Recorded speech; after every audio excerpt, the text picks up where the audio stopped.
Hey everyone, what's up? This is Zach and I am here with a movie review for you guys.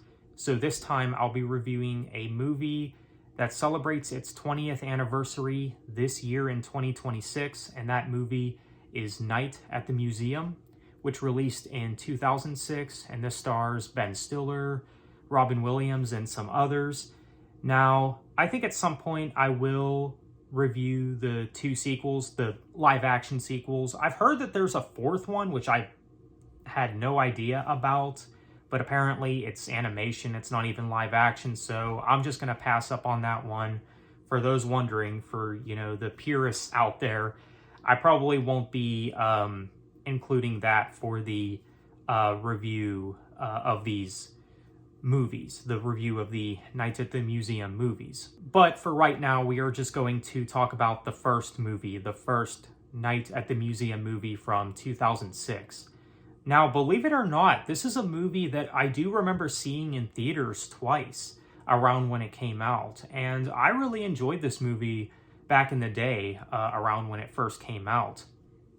And it's hard to believe that it's been 20 years. I mean, where did the time go?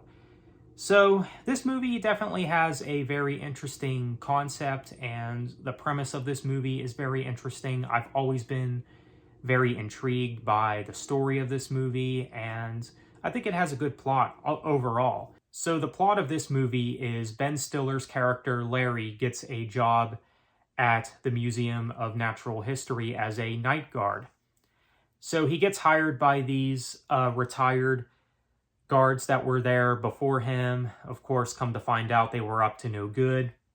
So when Larry, Ben Stiller's character, is on the job, on the shift, he notices that something is wrong. He notices that the T-Rex skeleton goes missing. He thinks that someone's playing a prank on him, but come to find out, everything in the museum comes to life every night because of this tablet that this Pharaoh guy possessed. And the Pharaoh guy in this movie, I forget his name, he's a really good actor. He actually played a James Bond villain, I believe, in No Time to Die, which honestly was probably one of the only good things about that movie.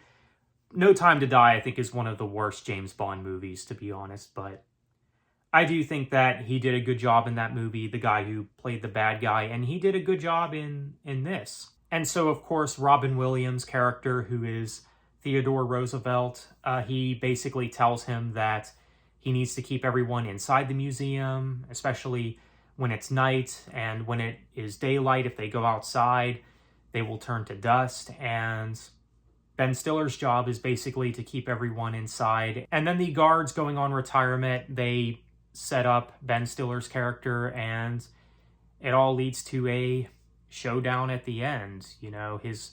They all work together to chase the leader of those guards, Cecil, I think his name is, and they bring him down and everything, and they, of course, save the day, and the museum is saved, at least for now. So there you go. That's basically the gist of the movie. So I think overall it is a fun movie. I've always liked this one, and I think the cast did good in this movie too. Of course, again, Ben Stiller. Now, he's a guy that I'm not really the biggest fan of as an actor. I think he's a decent actor, but he's never been an actor that I would put in my top 10 actors lists or anything like that. I mean, I think he's just a decent actor overall.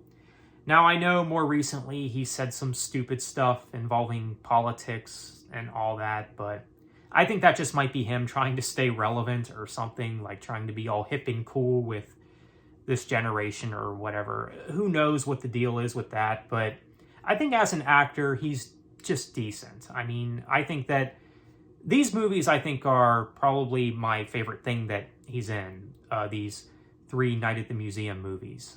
He actually does pretty good in these, not too bad.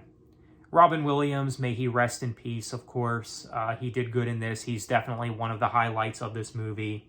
And the woman who played the tour guide of the museum in this movie, I thought that she did fine with what she had to work with. She's been in other stuff that I like as well, like the one with Jet Li. That's a very underrated movie, I'd say. So I thought for what she did fine in this movie. So the cast, I didn't mind. I thought the cast overall did a good job on this. So, and there's a lot of fun moments. Of course, the scenes with the monkey, I mean, just the comedy there, it's all fun. And of course, the Easter Island head is very funny. Dum Dum, you know, just there's a lot of comedic stuff in this movie, a lot of comedic moments that you can't go wrong with. I mean, it's all just very fun. And I almost forgot that Owen Wilson was in this movie too. He actually plays one of the miniatures, the cowboy, and definitely one of the best characters, not just in this movie, but in this whole Night at the Museum series, and one of the most memorable characters of this franchise too, I'd say, and one of the fan favorite characters. And I don't think anyone would really argue with that. So yeah, he did good in this movie.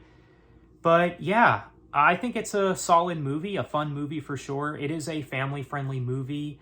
Again, I remember watching this as a kid back in the day, watching it twice in theaters and even a few times on DVD. So a film that I did grow up with. And I do think that this is the best of the Night at the Museum movies. I think the sequels, the two sequels, the live-action sequels anyways, I think they're good, but they just haven't been able to top this. They haven't been able to top the first movie, which I know that's the case for many franchises, but the first Night at the Museum movie I do think is the best of this whole series. So definitely fun, and it's a movie that just makes me want to visit the museum, you know, especially since I do live kind of close to the Carnegie Museum, which is known as one of the best museums here in the US anyway. So yeah, it's fun. It's a fun movie. You know, you get invested in the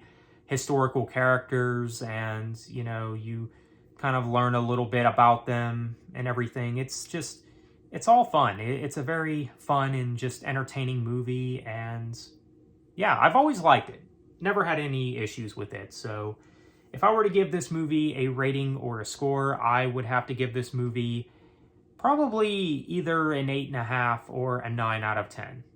A solid movie for sure. So let me know what you think of Night at the Museum if you have seen this one. So with that being said, thank you for watching, take care, and have a good one.